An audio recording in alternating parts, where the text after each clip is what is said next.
Foi. Bom dia, tarde, noite, madrugada, pessoal, a depender da hora que você estiver assistindo. Selma aqui. Antes de apresentar minha convidada, só pedir aquelas 4 ações do YouTube que eu peço sempre, chatinhas, que é para você comentar, se inscrever, curtir aqui no canal. E tem mais alguma que eu estou esquecendo também? Que tanta coisa, apertar o sininho, porque para o YouTube entender que você está gostando do canal. Eu estou aqui com a Thaís Moraes, que é minha amiga, escritora. Eu tenho um livro dela aqui, deixa eu ver se eu consigo focar, que eu nunca consigo. A Noite que o Amor Morreu. Ela me mandou esse livro, é muito bacana, muito legal. Saiu pela Penalux. De que ano que é, Thaís? Boa tarde, boa noite. Boa Dependendo do tarde, horário. Selma. A gente já estava um tempão já, né, para Já. gravar esse vídeo, né? Agora eu estou aqui. Boa tarde, pessoal. Obrigada pela audiência. Curtam, compartilhem, apertem o sininho, gravem, façam tudo. Vamos lá. Uhum, A Noite que o Amor Morreu é um romance que eu escrevi em 2018. uhum, Ele saiu em 2018. E o meu primeiro livro, mas aí esses daí a gente vai falar daqui a pouco, uhum. já é da minha época de pesquisadora do regime militar, para os direitistas regime militar, para os esquerdistas ditadura militar, não importa. Época Uhum. dos militares no poder. Eu fiz um livro sobre a guerrilha do Araguaia. E aí mas esses que você dá essa época de pesquisadora são anteriores a esse aqui, né? São bastante anteriores. É de 2005, o primeiro, e 2008, o segundo. E, de- e aí você levou um tempão para fazer um romance. Por quê? Você pensou, o que aconteceu para você levar tanto tempo assim para começar a escrever uma história mesmo? As pessoas pensam que o processo criativo é fácil, né, Eu não faço ideia de como seja.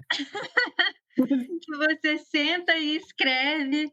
Bom, a princípio você senta e escreve, mas, por outro lado, tem aquela questão de você gostar do que você está escrevendo, de você achar que alguém vai gostar do que você está escrevendo.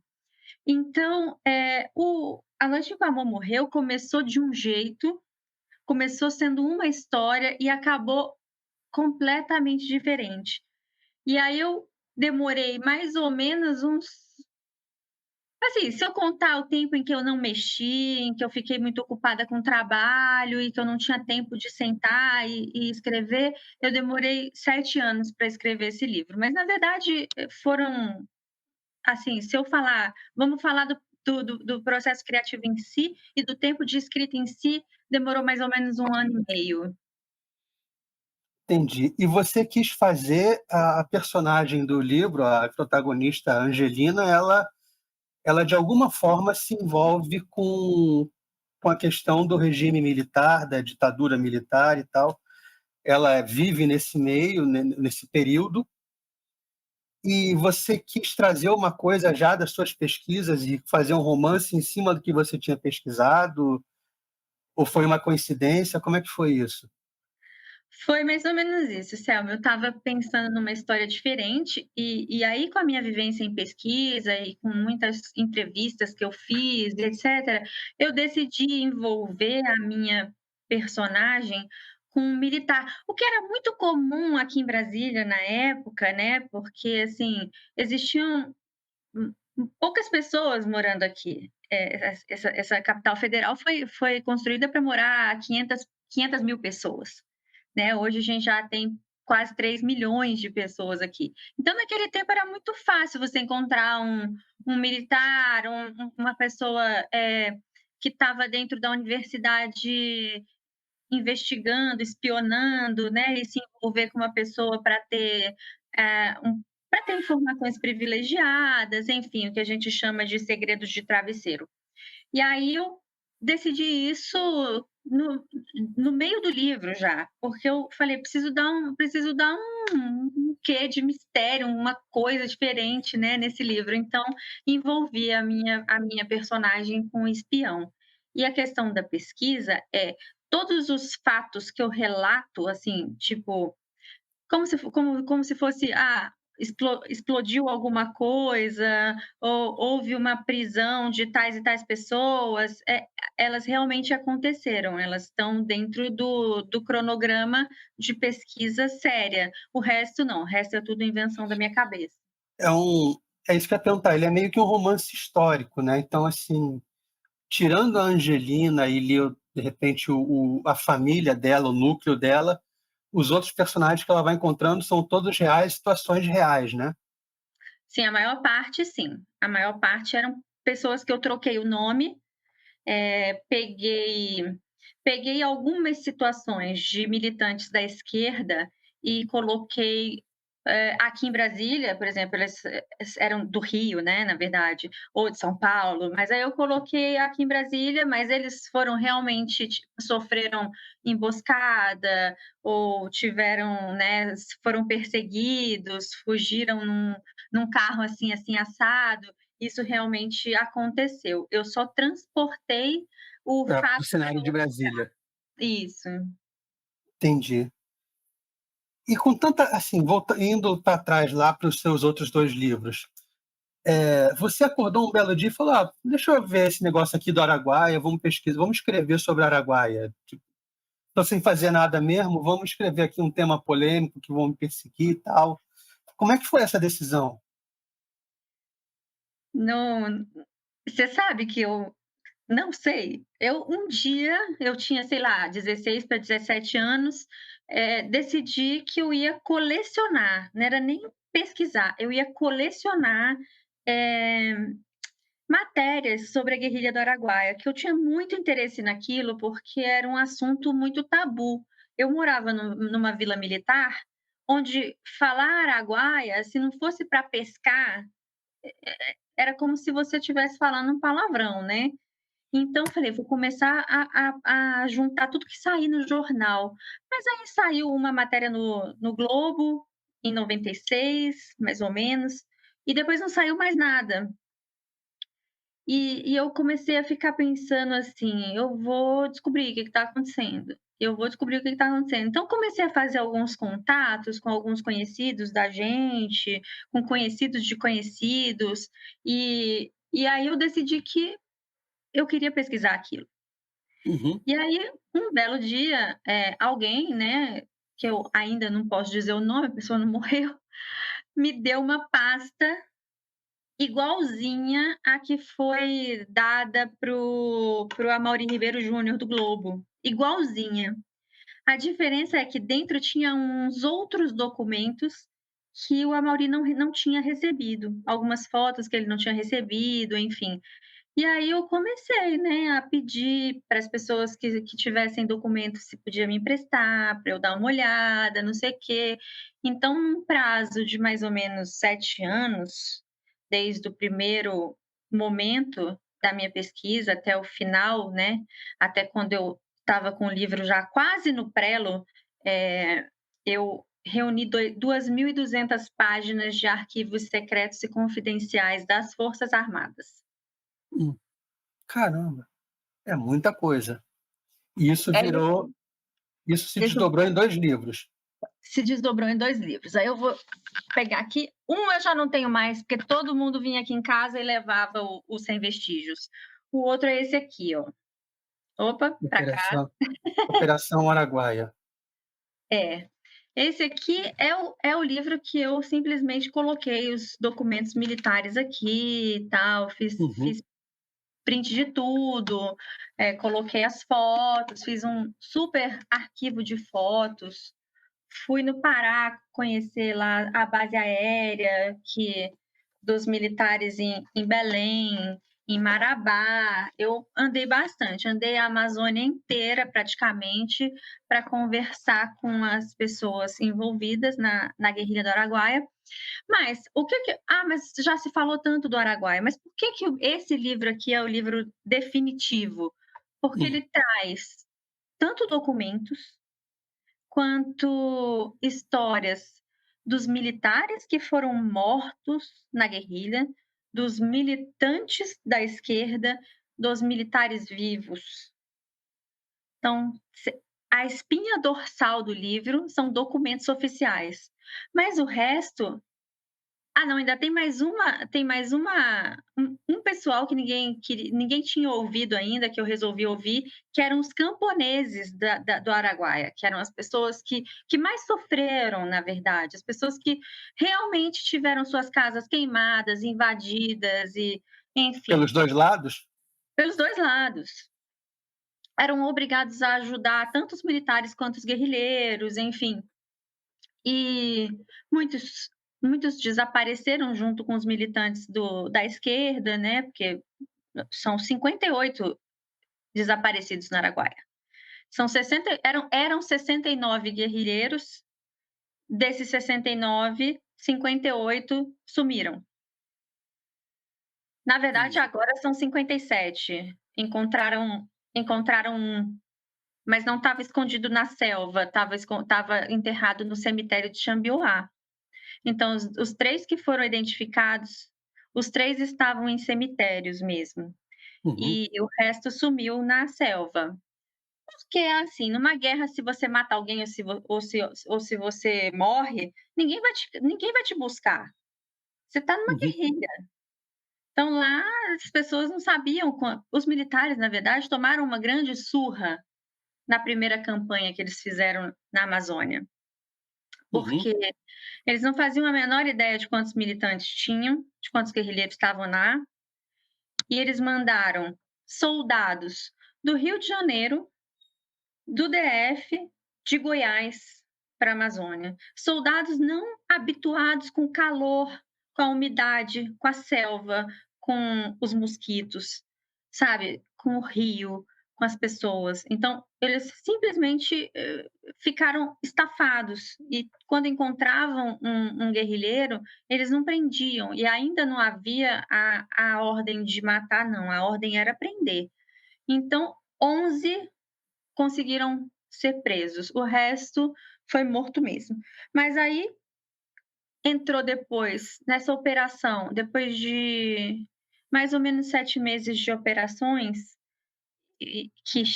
os militares entraram com um tanque, jipe, onde já se viu chegar com tanque e jipe numa selva? Só se for para derrubar árvore, né, Uhum. porque os guerrilheiros vão fugir, é barulho. Então, aí entrou o major Curió na inteligência, uma operação chamada Operação Sucuri, era ele mais 7 ou 8 militares da inteligência, e aí eles descobriram absolutamente tudo, quem era quem, onde se escondiam, na casa de qual camponês que eles costumavam comer, não sei o quê. E aí sim, houve a terceira fase da operação no Araguaia, que foi a Operação Marajoara, que foi o que realmente matou os guerrilheiros que estavam lá já morrendo de fome e completamente presos na selva, porque não tinha para onde sair. Estavam Uhum. cercados, né? Os militares fecharam o cerco na tríplice divisa ali. E aí é isso. Aí esse livro veio contando a história dos camponeses e dos militares mortos e das famílias dos militares mortos, que é incrível, né? Mas todos os militantes de esquerda, a família recebeu indenização, pensão. As dos militares não. Entendi. Nenhuma viúva recebeu nenhuma indenização, nem nada. Nada, só receberam o corpo e disse: "Enterra aí". Então, eu achei que eu devia contar isso, porque realmente a história tem sido muito complicada contada pela esquerda, sabe. Não Sei. que não haja algumas verdades, mas tem muita mentira. E nessa história do Araguaia, principalmente, ela foi completamente mentirosa, porque a primeira pessoa que falou dela foi José Genuíno. E o José Genuíno não participou da guerrilha, ele participou dos treinamentos de guerrilha. Ele foi preso 5 dias depois que os militares chegaram no Araguaia a primeira vez. E já foi levado para o Rio, depois para Brasília, ficou preso anos. E aí, quando ele saiu na anistia, ele resolveu contar a guerrilha. Mas ele não tinha como contar a guerrilha, sabe? Porque ele não viu nada.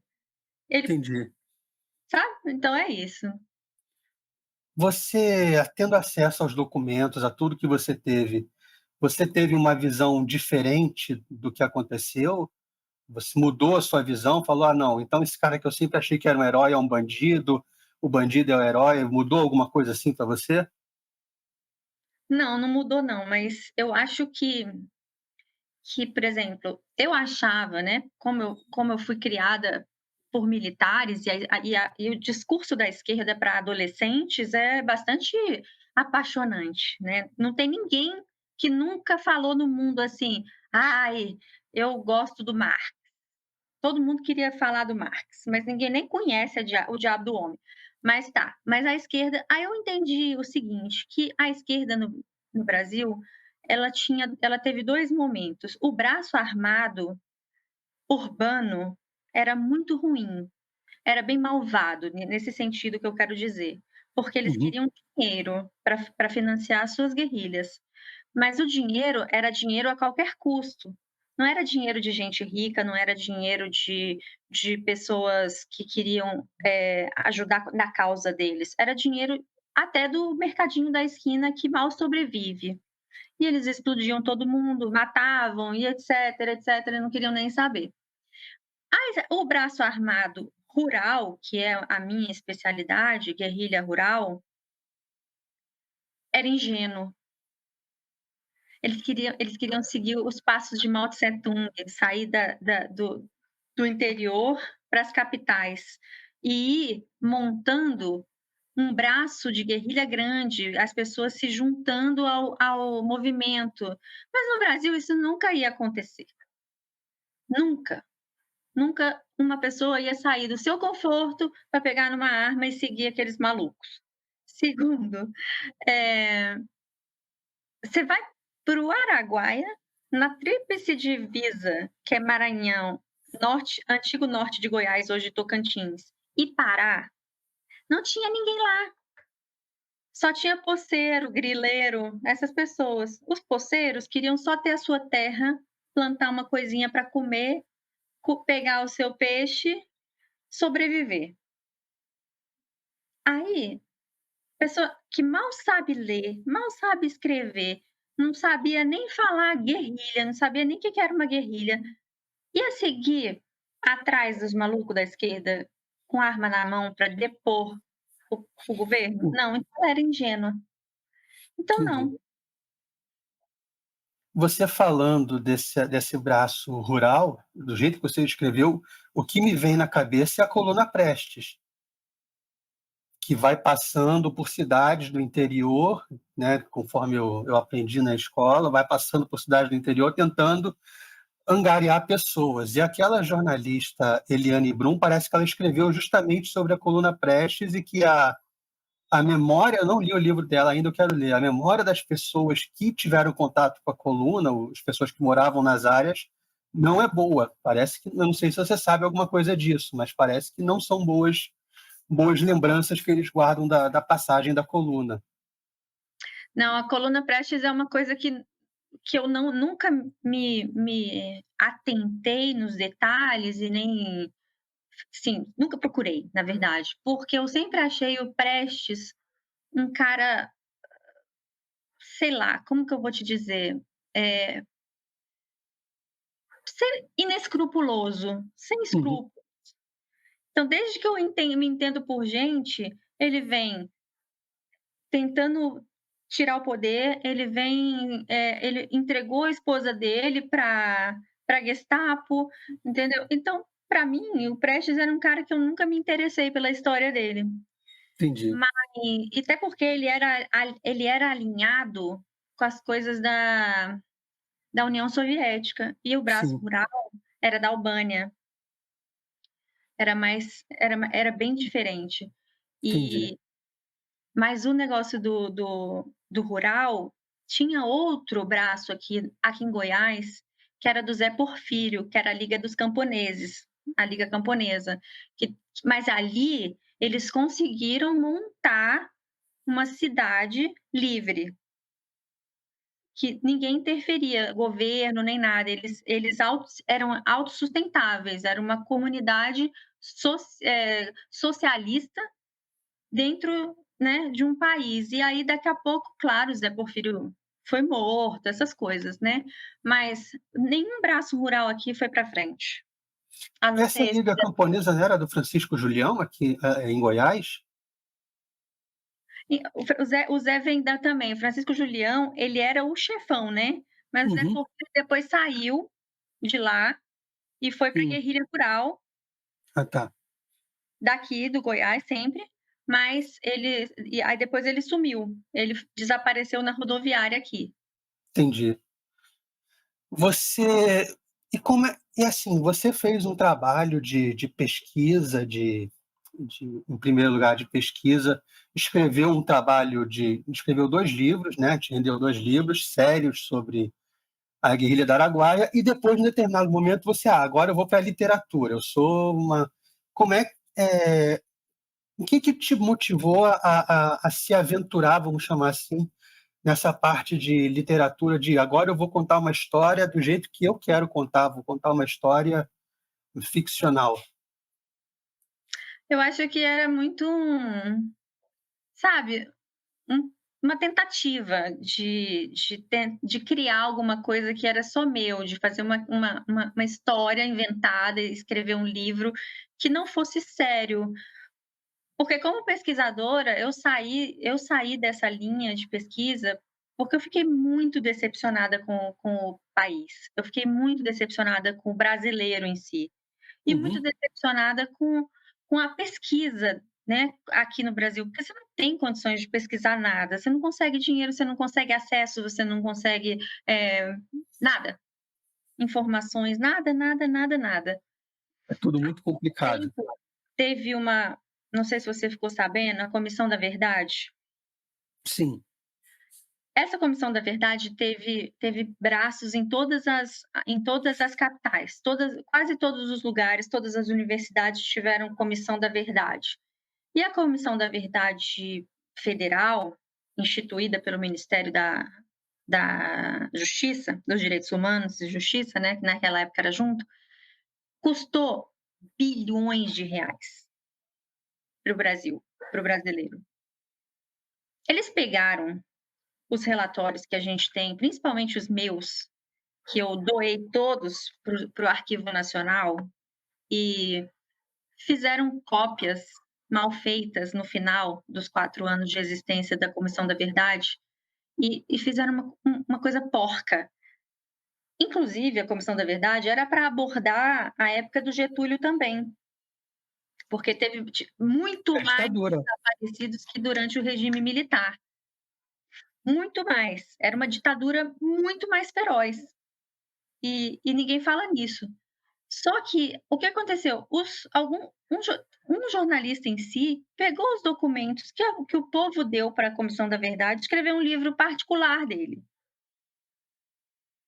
Então as pessoas no Brasil, elas se apropriam do que é do povo, e o povo não liga, porque ninguém lê. Então eu falei: Chega de pesquisa, vou escrever literatura". Foi isso, foi a ruptura. Entendi. Você teve algum quando você decidiu fazer literatura, teve algum autor que foi o seu norte, por assim dizer? Assim, autor de literatura, né, alguém disse: Uhum. "Ah, esse cara aqui que eu acho ele excelente", o Machado ou qualquer Victor Hugo, qualquer outro, assim, que você pensou: "Ah, esse cara me inspira". Por incrível que pareça, um cara chamado Milton Ratum, um Uhum. jornalista. Eu gosto muito da escrita dele.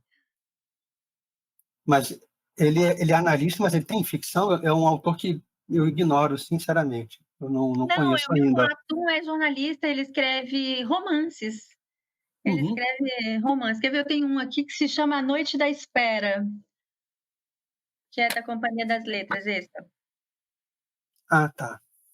Que eu gosto muito. Ele é um cara, ele escreve muito bem, ele descreve muito bem as coisas. Ele escreve um livro sobre a Amazônia, de onde ele nasceu, que é muito bacana e tal. Então, eu acho que eu queria chegar um pouco perto dele, mas eu acho que não consegui ainda não. Vamos tentando. Você tem em vista alguma outra história para contar? Ainda não. Você não tem nenhuma ideia, sim. todos os dias eu penso que eu quero escrever uma história, uma nova Uhum, história, mas eu ainda não sei o que abordar. E como você eu hum, fiquei um pouco ocupada nos últimos tempos e tal, eu falei: "Ah, vamos ver o que que vai acontecer". mas você pretende fugir desse tema ou voltar para esse tema? Como é que Não, eu acho que para mim regime militar já foi, já acabou, deu, já é um já, ciclo que já já deu. Então eu quero fazer alguma coisa que talvez tenha algum tipo de mistério, alguma investigação, alguma coisa meio policial, assim, mas que não tenha nada a ver com o regime. você tem alguma preferência, assim, por Sherlock Holmes, Hercule Poirot, alguma coisa do tipo? Isso fez É, parte do seu crescimento como leitora? sim, Agatha Christie tem os detetives dela, mas o melhor é Hercule Poirot, é o meu querido. Você sabe que o Sherlock Holmes eu até nem sou tão apaixonada assim não, eu acho que esses livros mais, tipo, como se diz? Tem um autor, cadê ele? Hã, Scott Turow, esses caras ingleses que escrevem romances policiais incríveis, esses caras são, assim, os que me inspiram, porque são casos incríveis. Até tem uma série muito legal que é baseada num livro desses, que se chama Bosch. Então, Uhum. para quem gosta de série policial, de um detetive bom, pode ver Bosch. Como é que agora deixa eu entrar um pouco no que eu sempre pergunto aqui no Selmocast, é o seguinte: como é que você começou a desenvolver o gosto pela leitura? Você que deve ter tido na sua época já uma concorrência forte né, de TV, de revistas, qualquer coisa assim. Eu eu devo isso a meu pai e minha mãe, né, claro, Uhum, porque eu lá em casa tinha uma gama de livros, assim, incrível, e tinha umas séries muito bacanas de livros de capa dura, do Machado, esses romancistas brasileiros e portugueses, então, eu tinha muita vontade de ler essas coisas. E, por incrível que pareça, havia lá em casa uma enciclopédia da saúde uhum. que falava de todas as doenças de criança, todas. Mas durante as reportagens, né, as matérias de doença, quem estava estampado nesse livro era as tirinhas da Mafalda. Ah, sim, sim, do Quinho. Isso. E aí eu gostava muito. Aí meu pai acabou achando em alguma banca que ele foi, em algum lugar que ele viajou, ele achou um livro da Mafalda para mim, trouxe, eu comecei a ler, e aí comecei a ler, Machado, comecei a ler todos os nossos romancistas brasileiros, e aí eu venho para Machado de Assis, que eu não entendia nada, mas adorava ler Machado de Assis, Monteiro Lobato. E aí veio um autor que eu gostei muito. Hoje eu acho uma piada eu ter lido isso, um místico chamado Carlos Castanheda. Uhum. E Não aí, conhe assim, Mas o Carlos Castanheda, ele era romancista? Ele era um Paulo Coelho da época? Sim? ele era um Paulo Coelho. Ele gostava de escrever umas coisas místicas, assim. Ah, isso mexia um pouco com o seu imaginário, com as coisas. De repente você associava aquilo com a sua vida de alguma forma, né? Encontrava uma explicação de alguma forma para do que você estava vivendo, de repente. Acho que não, acho porque eu era tão pequena, tão nova, tão, sabe? Isso foi pré-adolescência? Foi por aí que eu comecei a ler. Acho que eu li o primeiro Castanheda, eu tinha uns 12 anos, então, é assim, aquele negócio que você começa a ler, você não entende nada, mas acha bom. Ah, Então, eu sei como é que é. De vez em quando eu pego uns livros, até hoje, eu custo entender, não, mas até que esse cara é bom, eu que sou burro, alguma coisa do tipo eu penso. E aí, quando você começa a ler, esse Carlos Castanheira é o primeiro livro que te marca, assim, como leitora? Não, o primeiro livro que me marca como leitora, eu tinha 14 anos. Se Uhum. chama 100 Anos de Solidão. Gabriel Garcia Marques. Exatamente. Uhum. Dali eu falei: "Meu Deus, eu preciso ler muito desses". E aí eu venho como leitora, esses anos todos atrás desses autores, sabe. Gabriel Garcia Marques, o Mário Vargas Llosa, que eu gosto muito, sabe. Aí eu tenho aqueles caras que eu sempre gostei de biografia, eu li a biografia da Olga, que foi a mulher do Luiz Carlos Prestes, aí li a biografia do Churchill, e aí eu fui lendo, e isso foi sempre, né. E aí tem um autor sul-africano que eu gosto muito, como é que é o nome dele, gente? Deixa eu ver se eu tenho aqui. Eu sempre esqueço os nomes dos autores, eu acho que eu tô ficando gaga, mas bom, enfim, é um autor sul-africano que eu li e adorei. Ele falava de uma mulher que chega numa fazenda e tem a fazenda, invadida, ela é estuprada e ela era lésbica, essas coisas, então ficou muito, assim, na minha cabeça isso. E Foi aí um tem primeiro choque, né? sim. Aí tem, quer ver, um cara que eu gosto também, que eu leio bastante. Ah,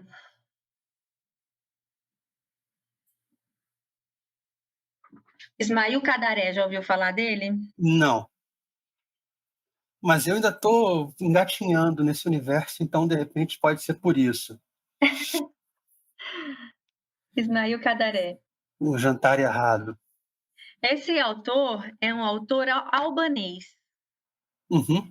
E a Albânia é complicadíssima até hoje, né, mas principalmente na época dele, porque era uma ditadura e tal, e ele se mudou para a França e começou a escrever uns livros muito legais. Ele foi Nobel já, de literatura, e ele escreveu um livro que depois um ator brasileiro até fez esse filme, que é Abril Despedaçado.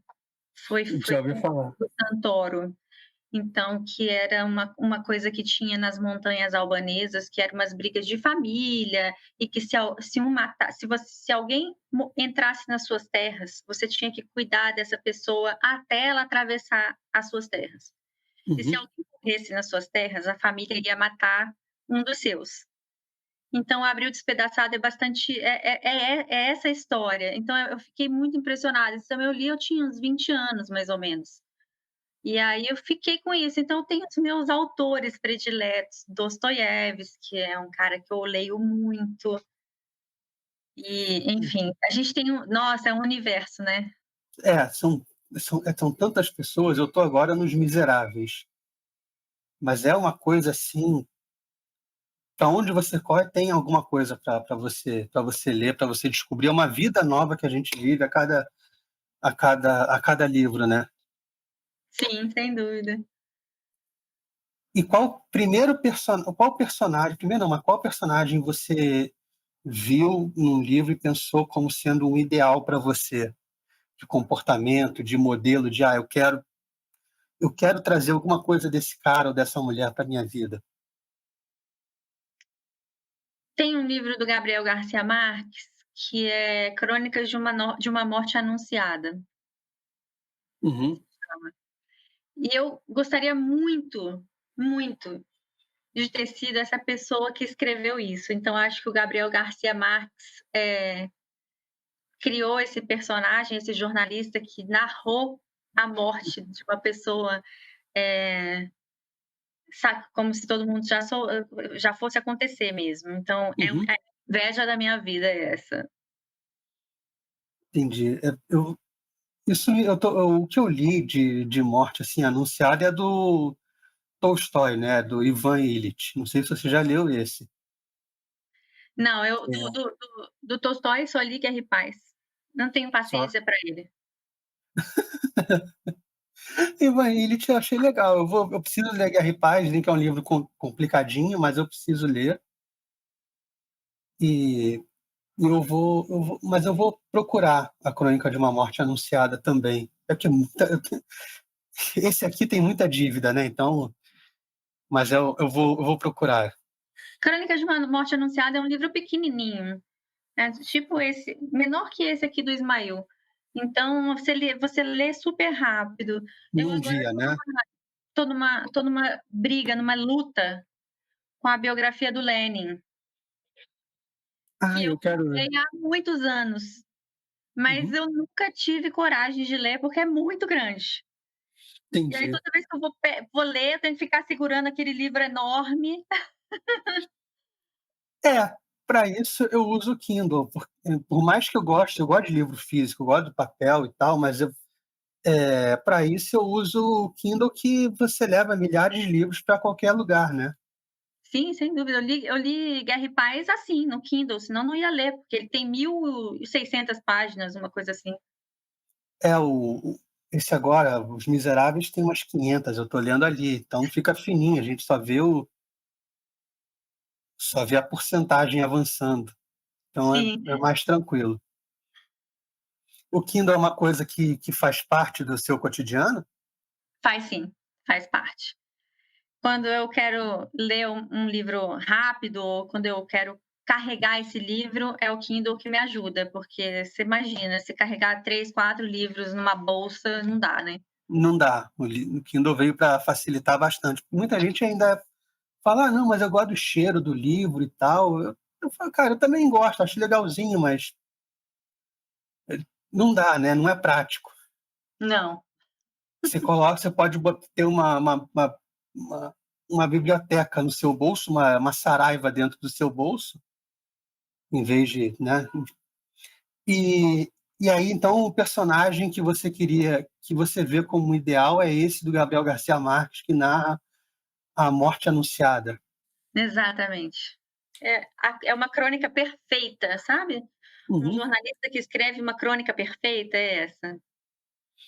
E isso se reflete na sua profissão também? Você, como jornalista, tenta ser parecida com esse personagem, você acha?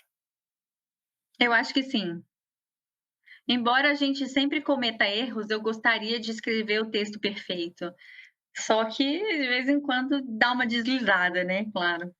Não, a gente dá uma erradinha aqui, outra ali, mas eu acho que não tanto.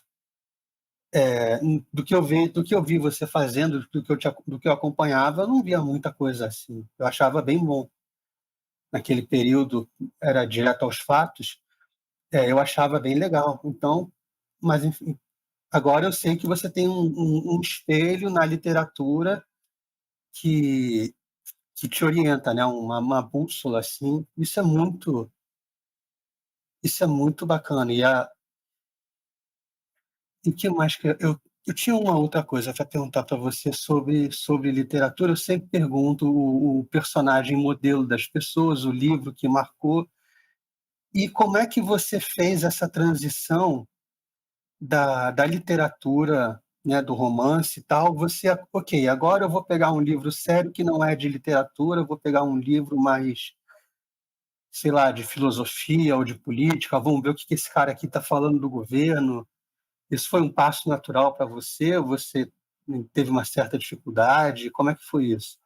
Não, foi super natural. Eu já nasci política, pelo que eu sempre, né, vi, assim. Uhum. Então, o meu pai é geógrafo, a minha mãe era professora de história, então a política sempre esteve presente na minha vida. Então, ler coisas de política também sempre foi parte da minha vida. Você lia coluna de jornal, já nova, assim, adolescente, você lia Os Colunistas e coisas do tipo? Lia, lia tudo, até o classificado.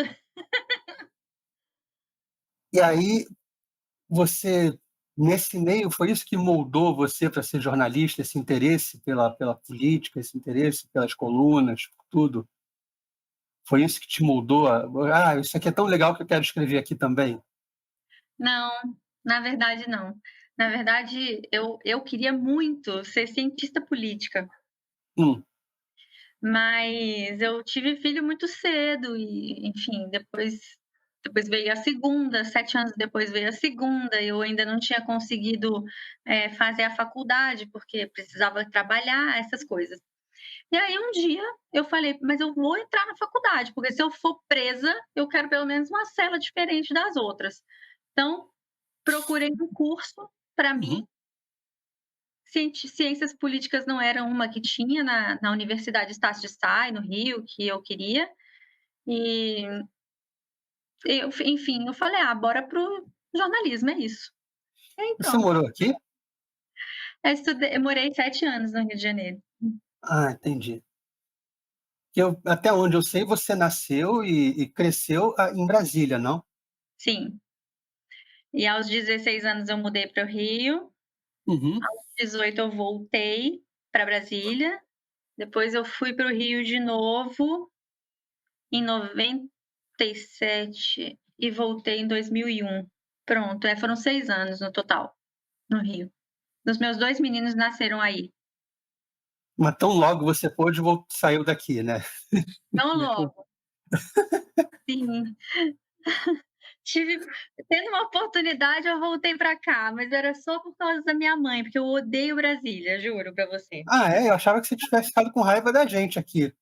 Não, adoro o Rio, nossa, adoro o Rio, adoro a praia, adoro os meus amigos, sabe, tenho bons amigos aí.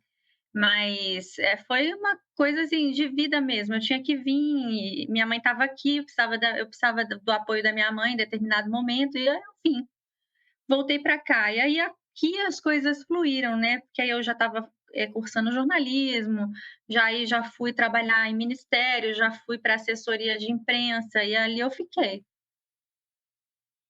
Entendi. Eh, Quanto a vamos voltando para os livros, teve alguma situação que a literatura te ajudou na vida, assim, você pensa: "Pô, isso aqui eu me dei bem, eu não teria me dado bem se eu não tivesse lido tal livro, se eu não tivesse visto tal situação, identificado". Foi a literatura que te salvou em algum momento da sua vida? Você consegue identificar, lembrar alguma coisa? Não, honestamente eu não me lembro. Você você começou a ler bem cedo e se esse tempo todo que a gente está conversando que você vai para o Rio, volta, faz jornalismo, você consegue se manter lendo esse tempo todo, está sempre, Sempre, mantendo sempre. a Sempre foi baliza na minha vida. Tinha dias, assim, quando eu estava menos ocupada com as minhas pesquisas, que eu sentava e lia 2 livros por fim de semana, esses livros caramba, menores e tal. isso era uma válvula acabou sendo uma válvula de a literatura acabou sendo uma válvula de escape para você no período de pesquisa e de outras coisas. Sim, sim. Era assim que eu me descansava. Entendi.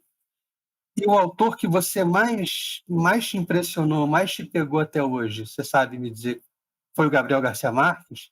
Foi o Gabriel Garcia Marques. Brasileiro?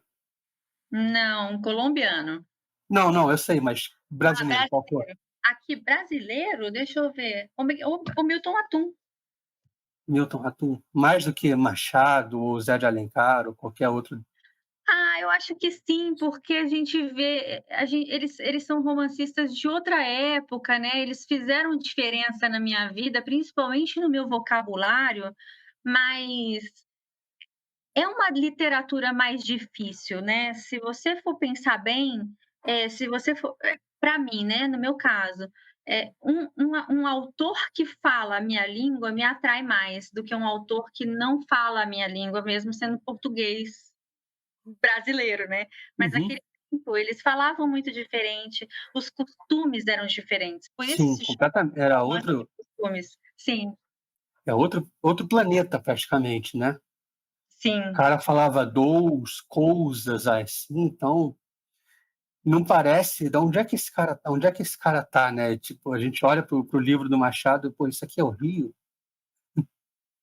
Não, Exatamente, você fala, o cara tá caminhando perfeitamente indo na casa de fulano na rua do ouvidor, porra.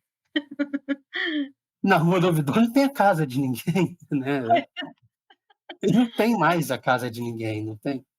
E fala do Largo da Carioca e, pô, mas eu vou lá hoje, só tem uns camelô berrando, assalto, é outra coisa. A minha filha estava rindo esses dias, porque ela estava lendo O Crime do Padre Amaro, Uhum. e para ela, principalmente para ela, é outro mundo, e ainda é no português de Portugal, que era mais complicado ainda, né, então ela estava rindo aqui, ela falou: "Mãe, você já leu?" "Eu já li". E já era, assim, complicado para mim naquele tempo. Já era outra realidade, né. Sim. Você você falou na sua filha, você conseguiu incutir neles o hábito da leitura sem dificuldades? Eu consegui. A gente tinha o hábito de, nos fins de semana, quando eu estava de folga, a gente fazia piquenique literário. Cada um lia uma partezinha do livro que estava gostando para o outro, enquanto comia um docinho, uma coisinha. Então, isso foi crescendo dentro deles. A Camila ela tem uma comunidade no WhatsApp que eles fazem um desafio todo ano. Eles escolhem, sei lá, 10 ou 8 livros que eles vão ler durante o ano e tem que ler tudo aquilo. Mas como é que foi isso, assim? Porque você fazia o piquenique literário, mas antes disso, como é que eles se interessaram? Eles aprenderam pelo exemplo da mãe lendo, ou foi uma coisa imposta desde cedo? Como é que isso funcionou? Não, nunca foi imposto. A minha mãe lia muito, eu lia muito, e aí quando eu ia na rua, o meu filho, por exemplo, mais velho, eu comprava livrinhos desses de borracha, de brincar na banheira. Então já era Hum. um então eu já ia comprando livro de pintar, livro disso, livro daquilo, e aí pronto, eles leem muito hoje em dia. Então foi um processo natural. Você diria para um pai, para uma mãe, começar desde cedo, né? Tire os tablets, os computadores, os celulares da mão dessas crianças. Entrega um livro. É, eu concordo, mas eu fico pensando que o desmame dessas coisas é meio complicado, né? É O só não desmame deixar de passar, né. um tablet, assim, tipo, de uma hora para outra, olha, agora você não vai mais mexer no tablet. Fica, não sei se é um Não processo é tão fácil. exatamente isso, né, eu acho que tem tudo, para tudo tem um limite. Para tudo você faz: "Ah, tudo Sim. bem, para cada 1 hora de celular ou de videogame, 1 hora de livro, ou 1 hora de brincadeira na rua", enfim. Na época que eu era garota, nem computador, nem telefone não existia. Então não mata não. É Como é uma que a coisa su ótima. É, verdade. Como é que a sua escola tratava a literatura? A minha Era escola escola era uma pública? a minha escola era uma escola pública, então a gente tinha metas de leitura. E isso foi bom para você ou isso foi ruim? Como você detestava? Como é que funcionava isso com você de ter meta? Eu adorava, porque eu sou uma pessoa competitiva, então eu queria ler todos os livros antes dos meus amigos. E eram coisas que vocês compreendiam de uma maneira tranquila? Ou eram livros que vocês liam, mas ainda ficavam sem entender, não pegavam as nuances? Como é que era? Era bem relacionado com a idade? Eram livros bem legais, eram livros adolescentes. Existiam umas coleções de histórias adolescentes que eram bastante boas, chamava, sei lá, Clube do Vagalume, não lembro mais, É, mas a coleção Vagalume. é. E aí tinha isso, a gente lia, a gente gostava, quem leu O Cadáver Ouve Rádio, quem leu não sei o que lá, eu já li, vamos, me troca, me empresta, não sei o que lá, então era bem legal. Funcionava com também criavam, então, uma comunidade entre os alunos, assim, um clubinho do livro entre vocês? Não, a biblioteca era na biblioteca, né, a gente Hum. tinha que ler alguns livros, o professor passava lá, a professora de português passava: "Esse semestre vamos ler tais livros". Então a gente ia na biblioteca e pegava, porque a gente não tinha dinheiro para comprar. Então, aí quem estava com um já ia trocando com os outros. Entendi.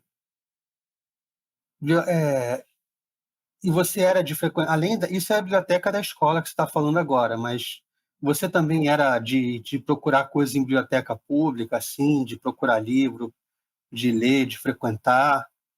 Ou Não, você só em casa? Como é? só em casa. Lá em casa tinha uma biblioteca incrível. O meu pai era um cara que comprava muito livro. E sua mãe, por ser historiadora, acho que mais ainda, não? A minha mãe tinha muito livro histórico, né, minha mãe tinha muita coisa que era do trabalho dela, enfim, ela gostava mais de se preparar para dar aula, que ela era professora de escola pública, do que de ficar lendo outras coisas. Essa biblioteca da sua mãe era uma coisa que te atraía, assim? Era uma tentação para você? Ou você, ah, deixa essas coisas chatas pra lá? Não, adorava, adorava. E aí, quando você vai pesquisar e tal, a sua mãe acaba sendo, de repente, te ajudou de alguma forma, ou te inspirou quando A você minha mãe começou. fez as 2 coisas, me ajudou e me inspirou. Ela me ajudou porque ela não fazia nada para mim, nem para minha irmã. E a gente tinha as enciclopédias lá em casa, então se a gente queria saber alguma coisa, ela dizia: "Procura na enciclopédia", ou então "Procura no dicionário". Entendi. E ela, por ser historiadora, por conhecer um monte de coisa da história, deve ter te inspirado, e você deve ter pensado: como é que minha mãe vai abordar esse tema, abordaria esse tema do Araguaia, essas coisas? Deve ter, de alguma forma, te influenciado assim, não? Não, nesse ponto éramos muito diferentes, minha mãe e eu. A minha mãe evitava qualquer tema político, polêmico, a minha mãe era mais sossegada, assim, e eu já era mais polêmica. Ela não era aquela que chegava no jantar e: "Eu vou falar agora desse presidente aqui", ela evitava esse tipo de coisa, de Não coisa. falava nada. Minha mãe gostava de conversar várias coisas, a minha mãe gostava de jogar um buraco, a minha mãe gostava de debater sobre o espiritismo, que era a religião dela, Uhum. ou conversar com as amigas dela, coisas delas, né, mas política era uma coisa que ela não Não discutia. entrava. Não. Entendi. Não é legal, eu tô gostando de conhecer mais, assim, de você e claro, da sua relação com o livro, mas de você e as coisas que você já falou da Araguaia também, eu achei muito legais, são coisas que eu não imaginava. Como é que os seus livros estão à venda ainda, Thaís? Então, eles são publicados pela Geração Editorial. E eles estão à venda no site da Geração.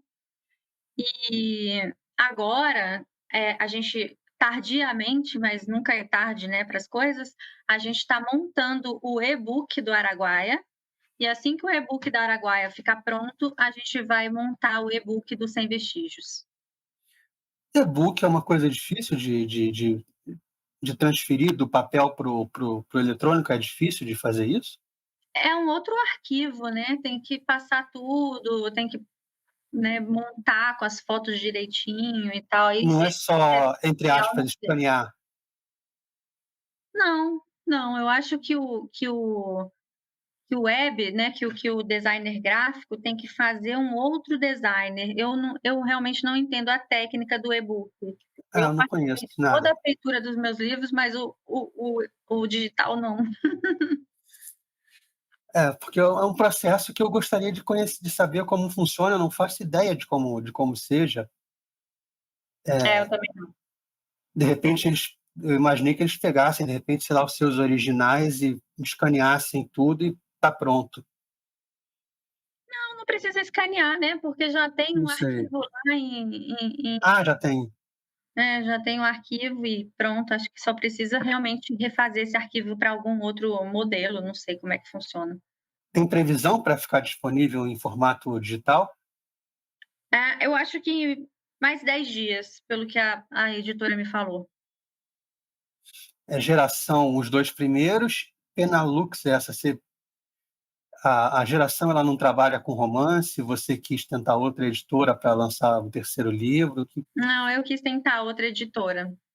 ah, Eu acho que ficar presa numa editora só estava me deixando um pouco complicada, assim, então eu queria procurar outra. entendi. E a ideia da capa desse aqui? Tem uma rosa na capa. A Noite que o Amor Morreu, eu achei muito genial, porque a gente só vai entender essa frase no final do livro. Se você não lê o Sim. livro até o fim, você não entende por que tem esse título. Isso eu achei muito legal. Mas essa rosa aqui foi uma escolha sua? Como é que foi isso? A capa foi uma escolha minha. Eu dei mais ou menos o que eu queria pro designer e Hum. ele chegou nesse formato e eu gostei, aprovei assim. O que você queria passar com isso daqui? Tem uma rosa, tem um espelho retrovisor. Então, a rosa é uma coisa Essa- minha, né, eu gosto muito de rosas vermelhas.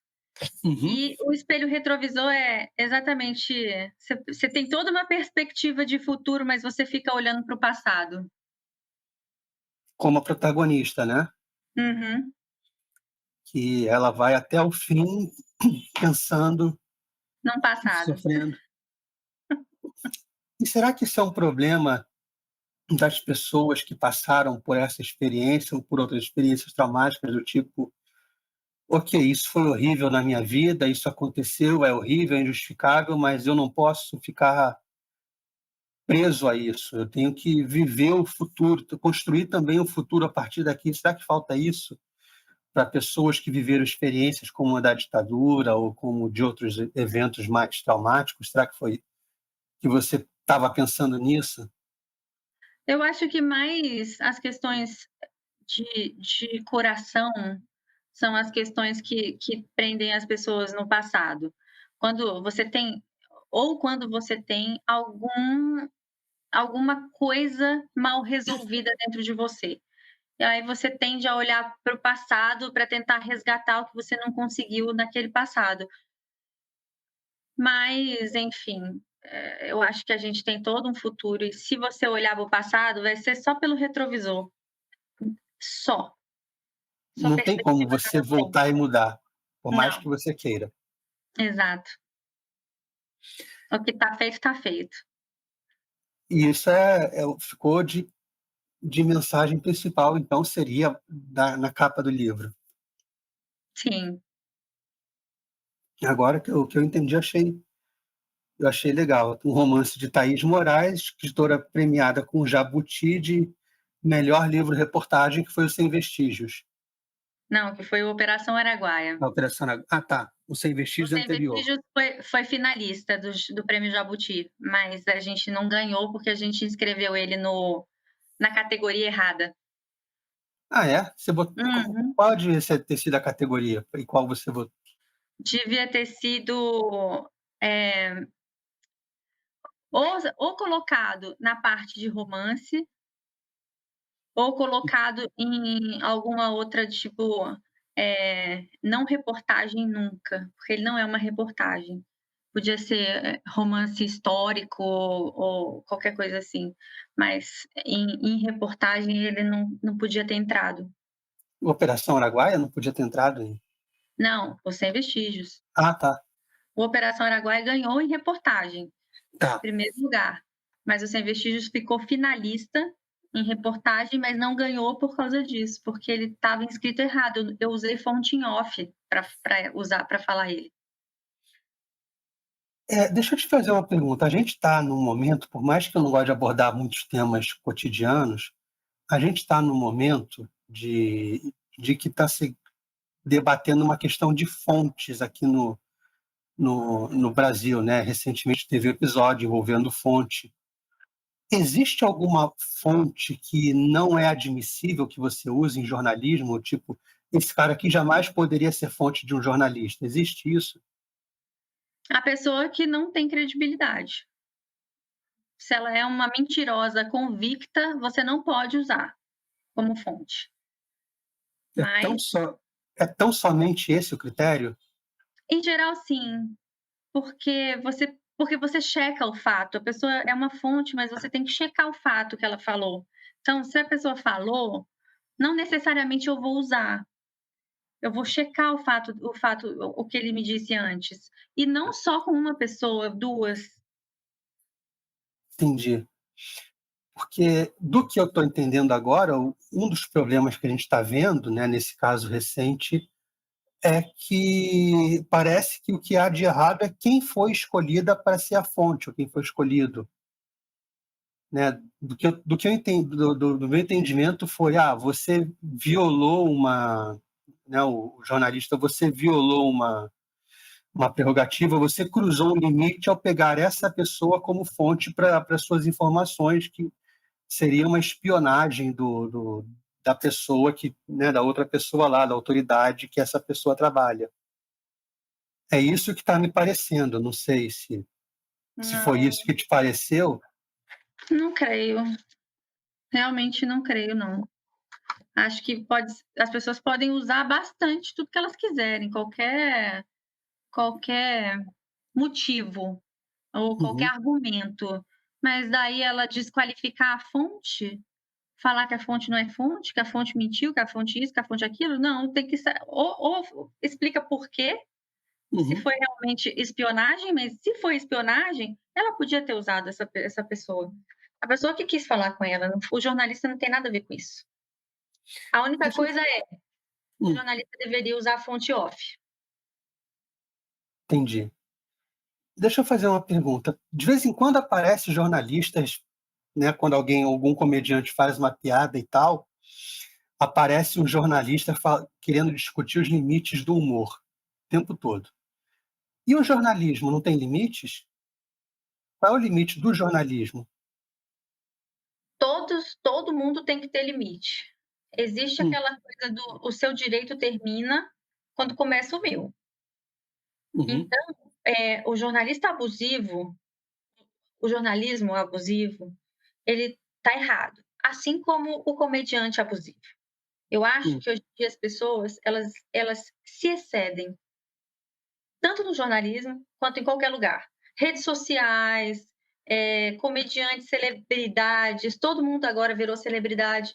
Então, como dizia Humberto Eco, a internet deu voz ao idiota. Então, a gente está vendo muita coisa que a gente não precisaria ver, porque tem a internet aí para ampliar a voz dessas pessoas. Teve um caso, há um tempo atrás, que um jornalista abordou a esposa de um político se fazendo passar por aluno dela. Hum, Esse jornalista cruzou um limite, a seu ver? sim, cruzou. Qual o limite? Como isso é estabelecido? Como é que funciona? Não, para você fazer uma reportagem, para você usar a pessoa como, sei lá, como personagem de uma reportagem, ela precisa saber que ela está sendo usada.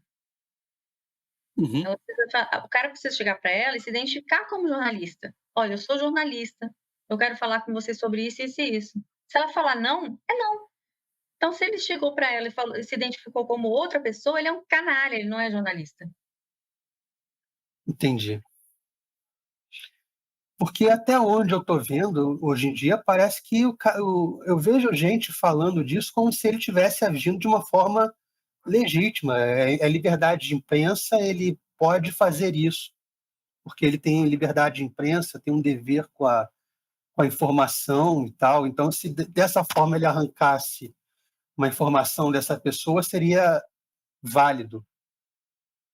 E eu não Não, vejo como sendo assim. eu também não. Honestamente, para mim não é É, válido. não, entendi.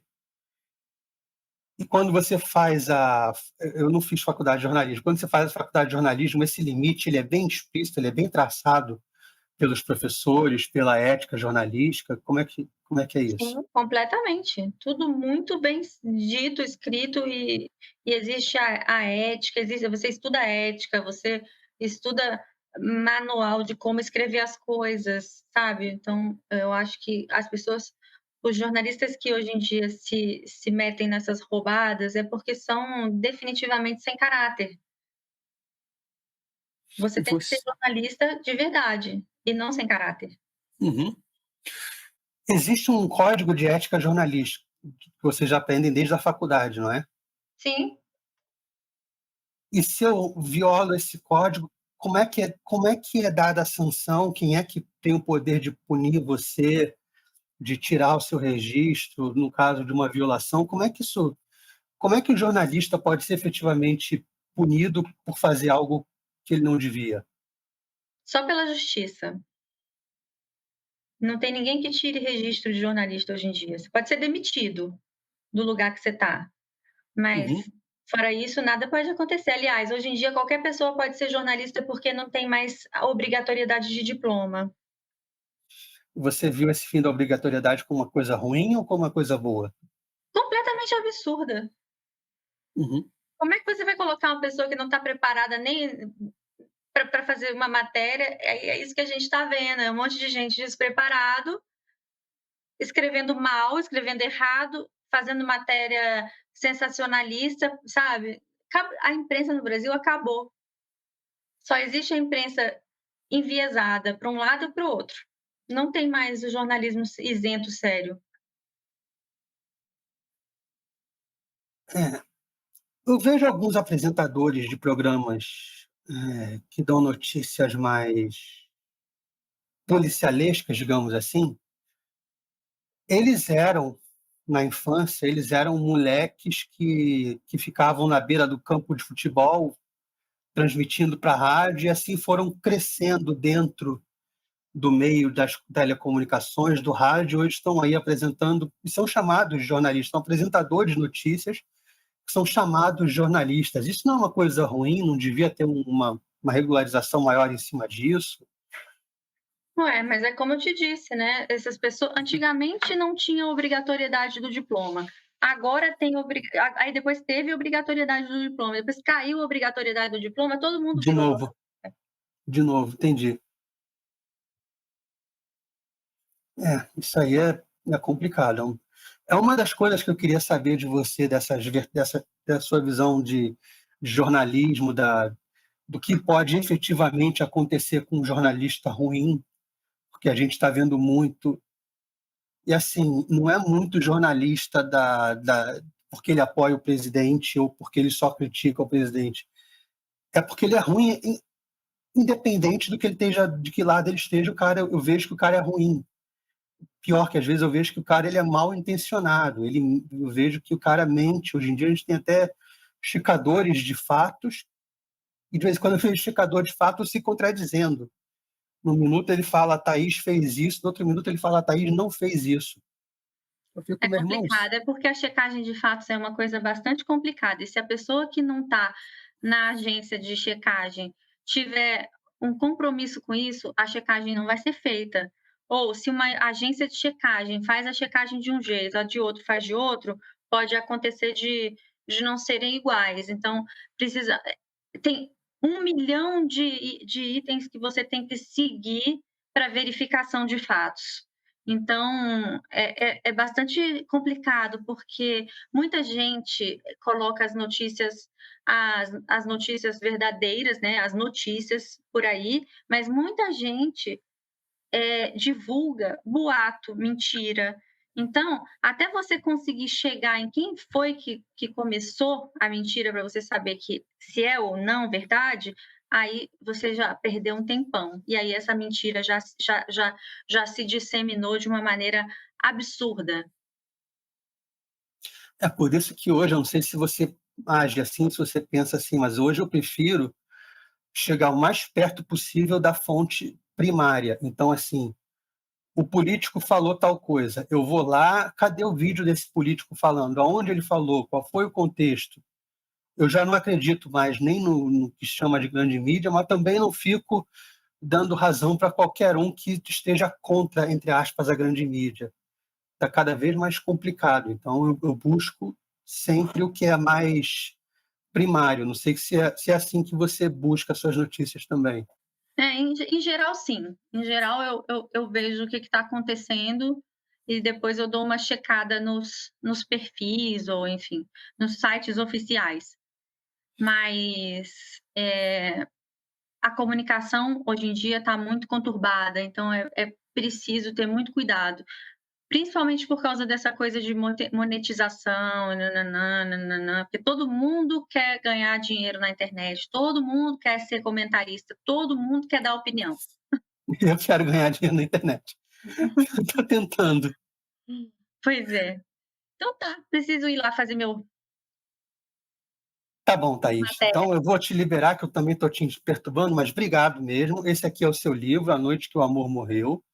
Está na editora Pena Lux. Eu vou botar o link aqui na descrição dos seus 3 livros. Eu vou procurar. Eu já achei. Esse aqui acho que é fácil de achar. Eu vou procurar os outros 2. Vou colocar na descrição para quem quiser assistir. Agradeço muito. O Selmocast está de portas abertas para quando você quiser voltar. Eu Você também estou à disposição. Tá, eu vou te liberar, porque você agora tem outro compromisso. Já tinha me avisado. Então, mas obrigado mesmo, Thaís, por tudo, pela entrevista, pelo carinho, pela paciência, por tudo. Nada, que isso, eu que agradeço. Tá? E é isso, até a próxima. Até. Boa tarde, pessoal. Obrigada. Boa tarde. Tchau, tchau.